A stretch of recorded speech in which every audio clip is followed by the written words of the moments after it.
There will be spoilers throughout the video. Furi is a projectile dodging, boss fighting game developed and published by indie studio The Game Bakers. In short, the game is beautiful, has awesome combat, unique bosses, and great music. There's not much bad to say about this game because it does what it was made to do. No gimmicks, no loot boxes or microtransactions, just a solid game. Furi's story is vague. Cryptic messages in a weird world don't help explain the story either. You start off as an imprisoned warrior who's guarded by some jailer who says he will keep killing you over and over and that you will suffer an eternity of death. I will keep on killing you, again and again. I am your future, an eternity of slow, painful deaths. Shortly after he walks off, you meet a man who wears a rabbit helmet who keeps telling you to kill the jailer. He is the key to freedom. At first you think, okay, I have to kill this guy and I will be free. But not exactly. The bunny man keeps telling you this after every boss until the end, which we will talk about later. Combat is great, fluid, and responsive. Every boss is extremely unique with very few similarities between them. Parrying seems to be the key strategy to winning most fights. I found that if you can perform a perfect parry a lot, you will win your fights easier. A perfect parry will occur when you parry at the exact right moment to cause a cutscene to happen. It's basically free damage. The boss can't do anything while the cutscene is happening. You heal and give yourself a couple seconds to reset what was happening before the cutscene. It's an awesome move that can be difficult to pull off.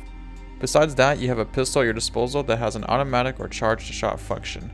Charged shot does more damage, but only one projectile shoots. You have a dash, your slash, and a heavy slash.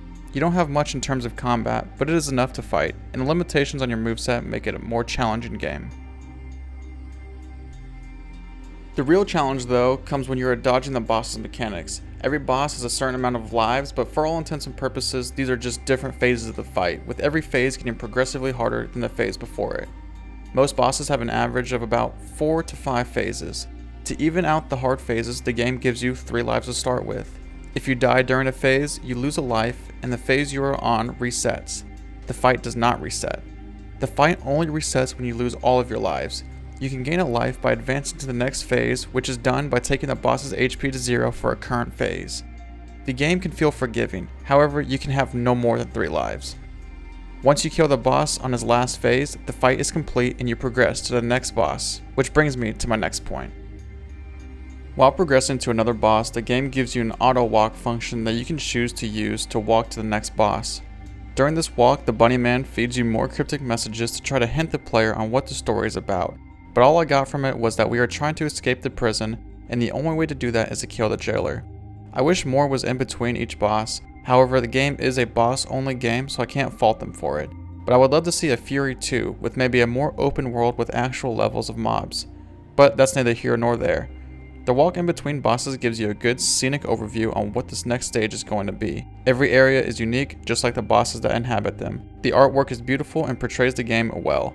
The music for the game is also great. It keeps you engaged on the fight, adding a nice ambience, but sometimes heart-pounding beat that keeps you on the edge of your seat.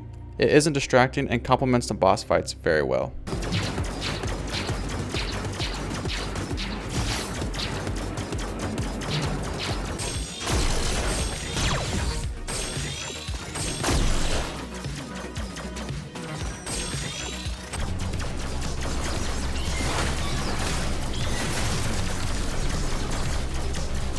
The only con I could have about this game are the weird multiple endings. First off, the actual final boss is weak and very easy. Probably the easiest boss in the game.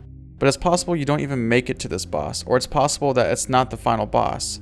In one ending, you can stay with the boss named The Song. She is the 6th boss out of the 10, and you can just end the game there if you wanted to by just staying next to her and not fighting her.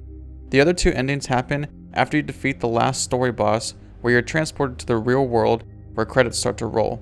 Here I thought the game was over, but I kept walking. The game faded to black and the credits kept rolling. Then after the credits, you are put back into the world where you can run to this weird mech station where you fly to space. You enter a mech and you fly up to what I assume is a mothership you came from, where you can either destroy the Earth or not. If you choose to destroy the Earth, a cutscene plays and that's the end. If not, you fight the mothership and save the world. Those are the endings. I ended up destroying the Earth. I wasn't a fan of the weird endings, but hey, at least it's diverse in a sense. Overall, the game is solid. I can't say anything more about it than I already have. It is a hidden gem of a game in this weird world of microtransactions and loot boxes that we live in today.